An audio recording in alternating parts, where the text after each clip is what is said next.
So ito yung sunod, mga kababayan. Ano yung sunod, Kent? Ito po ang sunod, mga kababayan. No? Na kung saan ay trending po ngayon si Sara Duterte. Trending po ngayon, mga kababayan, si Sara Duterte dahil sa sinabi niya, mga kababayan, na si PBBM daw ay masamang damo, matagal mamatay. So, pagkasabi niyang ganyan, mga kababayan, ay si Yussi Claire Castro at ang palasyo ay sumagot. Alam niyo ba ang sinagot ni Yussi Claire Castro? Ang sabi ni Sara, kasi kwento to, mga kababayan, noong Father's Day sa stage, no? Kung napanood ninyo, kwento niya ang tatay daw niya ay nag-edad na ng 70 anyos. Tapos sabi niya, dahil ang masamang damo, sabi ng mga tao, matagal mamatay. Tapos sabi niya, BBM. Yeah? Kasi mapahiya siya eh. Yung speech niya na bumaliktad sa kanya, na back to you sa kanya, sabi niya, ang tatay ko, 80. Dahil ang masamang damo, matagal mamatay. Tapos sabi niya, BBM. Sabi niya, kasi kaya sinabi niya BBM kasi napahiya na siya dun sa tatay niya. Inamin niya kasi na masamang damo ang tatay niya, matagal mamatay. Tapos dinugtungan na lang niya ng BBM. So ngayon, sinagot siya ni Yussi Claire Castro, natusta na naman si Sara, nasupalpal na naman ang gaga. Eto ha, pakinggan ninyo. Pakinggan niyo ang sagot ng palasyo dyan sa kabubuhan ni Sara. Kung may masamang damo, hindi yan si Pangulong Ferdinand R. Marcos Jr. Gate yan ng Malacanang, kasunod ng hirit ni Vice President Sara Duterte sa kanyang talumpati nang mamahagi ng tulong sa mga biktima ng lindol sa Mindanao. Masamang damo, matagal mamatay. BBM. Sa sinasabing masamang damo, madaling mamatay, BBM. Sa aking pagkakaalam ay nabanggit niya si dating Pangulong Duterte, kinukwento niya about this. So tama naman na masamang damo ang pagkakadescribe niya sa kanyang ama. Dahil sino ba ang umamin na siya ay pumapatay? Sino rin ba ang umamin na siya ay nagnanakaw ng pondo ng bayan? Sino rin ba ang umamin? At tingin po natin ito ay nasa lahi na nila.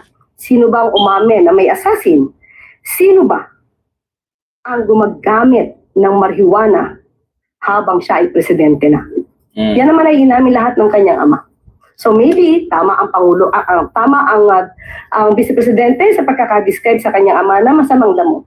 Sinagot din ng Malacanang ang biro ni VP Duterte na umuwi na la dahil baka masuspende pa matapos ang mga binitawang salita. Muli na pala, suspending na kita na ninyo mga opisyal ko na. Kung sinususpend, wala pa po akong nabalita ang sinuspend. But if ever may masuspend, kritiko, at least hindi na JK. Buhay pa rin. Diba? Tinag na rin ang Kita nyo? Sabi kasi ni Sara doon, pagkatapos niyang magsabi doon sa stage, uwi na lang tayo, baka kasi bukas masuspended tayong lahat. Dahil nga, binanata nila si BBM. Ang sagot naman ng palasyo, okay lang. Kung meron mang kritiko o kalaban ni BBM na suspended, at least buhay. Hindi natukhang. Diba? Kasi natural, mga kababayan, bakit sinabi ni Sara na uwi na tayo, baka masuspended tayo? Binaboy niya yung presidente, natural. Sa tatay mo nga noon, yung teacher nagpost, sinong makakita kay Digong, sinong makapatay kay Digong, bigyan ko 50 million. Ayun, Diyos ko. Hindi naman totoong may ibigay yung teacher na 50 million, kaya hindi naman yung milyonaryo. Pinadampot niya, di ba? Pagkatapos pinadampot, tinanggalan ng lisensya, kaya iyak ng iyak yung teacher.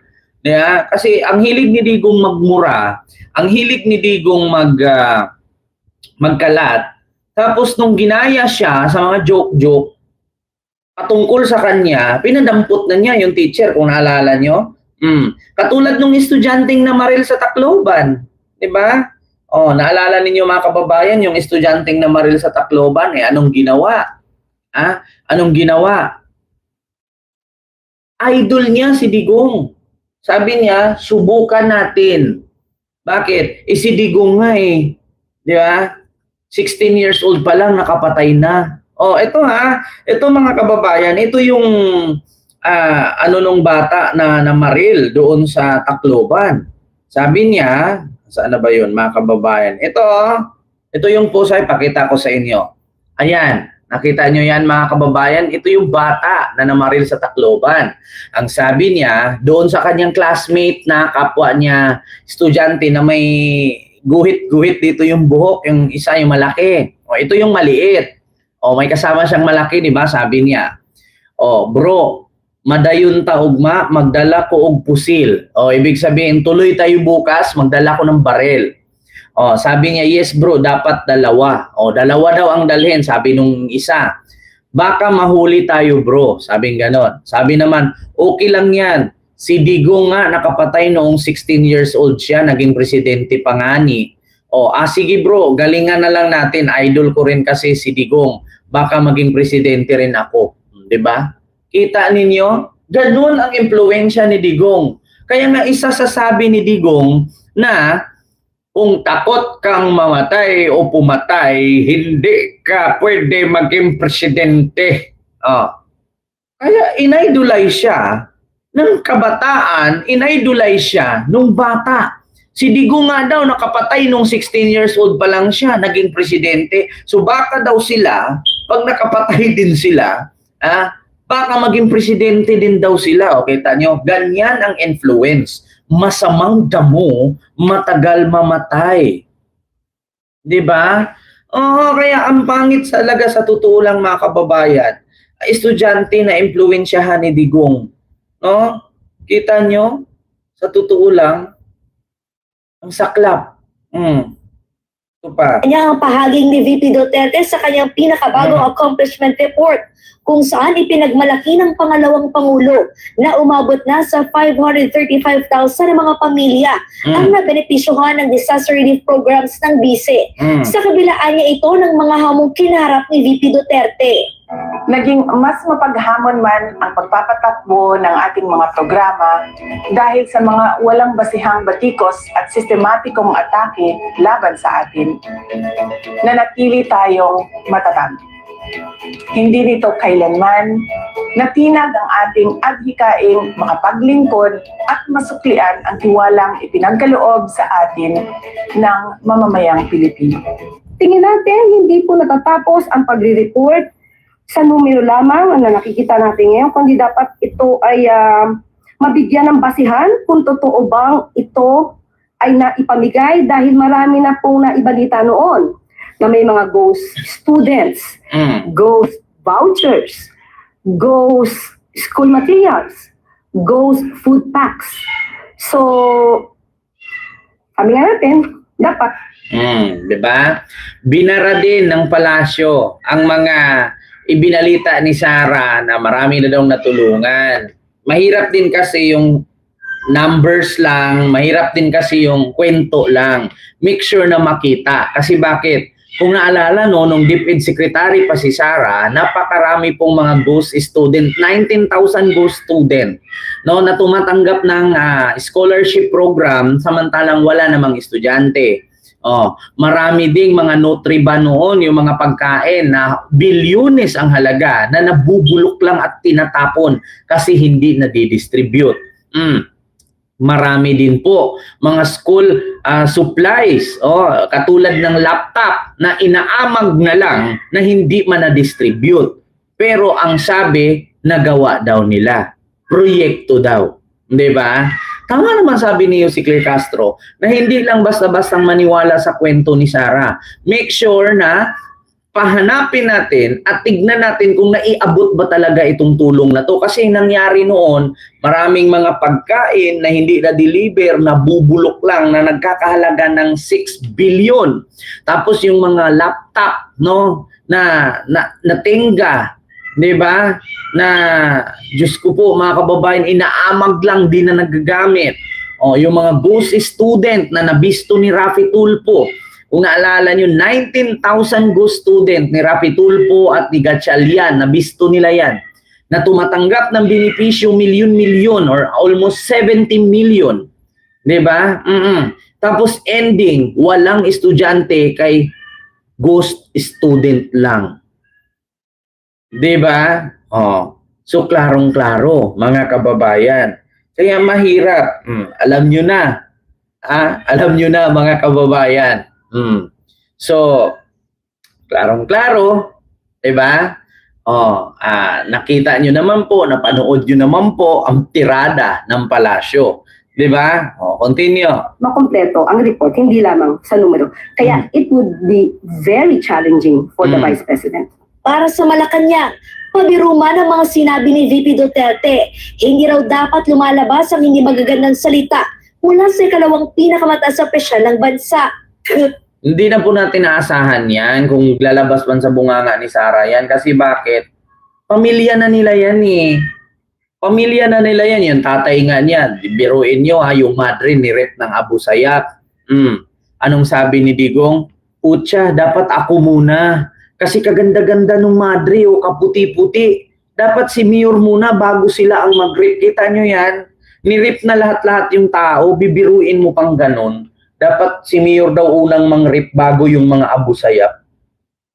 'Di ba? Kita nyo? Sino nga yung reporter? Si Sis Drilon ba yon? Yung pinagtulungang rape ng mga Abu Sayyaf, siya ba yon? Si Sis Drilon?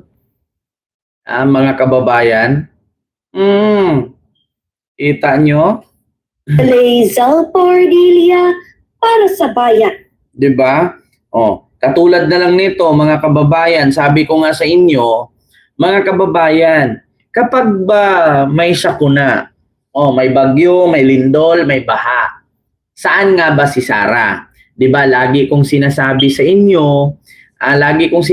inyo, si Sara kapag may bagyo, may baha, may trahedya, hindi niyo po yan makikita on time. Makikita niyo yan siya doon na sa mga namamatay. Ngayon, kaya po siya tinatawag, mga kababayan, na Lamay Queen. Kung may bagyo, may patay, doon siya dumiretso sa burol. Kung may lindol, may patay, doon siya sa burol. Ngayon po, mga kababayan, may napatay po itong estudyante sa Tacloban, nandun na naman siya sa burol. Yeah? Nagnakaw ka na nga ng confidential fund, hindi mo nga masabi-sabi, magpalibre ka pa ng kape. Ang kapal naman ang mukha mo. Pati kape ba naman, Sara? Ayan Pumunta siya dun sa namatay na binaril ng kaklase. Kung saan may patay nandun. So ano bang purpose niyan? Bakit pumunta siya dun sa namatay? Para makikiramay o hanap simpatya? Para sabihin, sa dinami-dami ng mga politiko, si BBM hindi pumunta dito pero si Sara pinuntahan yung namatay. Kasi nga maagang nangangampanya. Kasi nga kailangan ng boto para manalo, di ba? Alam niyo pa naman yung mga butante sa probinsya, yan ang binabasihan. Kung sino man yung mga politikong nagpapakita sa atin, yun lang ang iboboto. Yung mga hindi nagpapakita, hindi ko yan iboboto, di ba? Mamarites Mosne. Yan ang mga kadahilanan ng mga butante sa probinsya. O sino man yung mga politikong nakita namin, yun lang iboto. Yung mga hindi namin iboboto. Kaya si Sara, alam niya na trending yung namatay, pinuntahan niya para makita ngayon ng sambayanan. Wow, ang bait-bait naman ng Vice Presidente. Yung namatay, kita niyo, walang pinipiling lugar si Sara. Kasi kapag may trahedya sa patay dumiretso, yung natambakan ng puno na humihinga pa, wala siyang pake. Kasi yung patay, doon na siya. Kita niyo, kaya nga binansagan siya ngayong Lamay Queen eh. 'Di ba? Kaya siya binansagan na Lamay Queen. Bakit? Alam niya kapag may lindol, syempre ang puntahan mo una yung mga natambakan doon na humihinga pa. Yung mga na apektuhan sa lindol na wala ng bahay, na kailangan ng bahay. Pero ang ginawa niya, saan siya? Doon siya diretso sa may patay. 'Di ba? So ano gagawin mo dun sa patay? Kahit pa maglamay ka dyan na 100 patay, hindi na babangon yan. Paano naman yung mga nasugatan na kailangan ng gamot? Paano naman yung nadaganan na kailangan ng pagkain? Wala si Sarang ganun. Doon siya sa patay. Bakit? Wala nang gastusin eh. Di ba? Ayan siya, mga kababayan. Pumunta na naman siya dun sa patay. Paano naman yung mga estudyanteng kritikal? Di ba napansin niyo, kadalasan na lang taga may trahedya, si Sara, mas inuna ang patay. Paano yung mga critical, katulad nung sa Bataan o sa Cavite, o asan ni si Kiko Barsaga, katulad nung sa Cavite, estudyante, sinaksak ng kutsilyo yung mga yung ibang classroom. Yeah? Pinagsasaksak yung mga bata ng kutsilyo, ang daming sugat. Pinuntahan ba ni Sara? Hindi. Bakit? Kasi naghihingalo pa critical. Ayaw niyang pumunta doon, baka mahingian siya. Kaya dito na lang siya pumunta sa patay kasi kahit magbigay siya 1,000 dyan sa Abuloy, pwede. Doon kasi sa critical baka, Diyos ko, kung 10 yung critical, putang ina, malaki-laki gastos dito Dito na lang ako sa burol, bakit? Tulugan ko tag 1,000 yan, di 10,000 lang. Doon sa critical, kung ang bawat isa doon, 50 mil, putang ina, kung 10 yun, napakalaki ng ibibigay niya. Takot hingian ng tulong yan Kaya much better, punta ka doon sa Abuloy na lang. Kasi kahit hulugan mo 50 yan, at least may Abuloy ka. 'Di ba?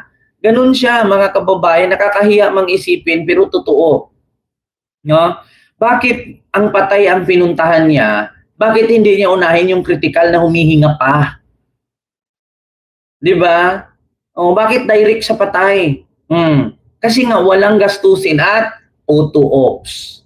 Photo ops. 'Di ba? Diyos ko, mga kababayan, nagnakaw na nga ng confidential fund, pati kape palibre pa, Sara. Hiya-hiya ka naman. 'Di ba? So yun lamang po mga kababayan, yung ating reaksyones sa mga oras na ito. Diyos ko, nagnakaw ka na nga ng pera sa bayan, pati kape palibre ka pa dun sa patay. Ay, Diyos ko. So mag-ingat po kayo mga kababayan. Palagi huwag kalimutan mag-like, mag-share, at mag-subscribe. So maraming salamat po sa inyong lahat and see you next live. God bless. Thank you.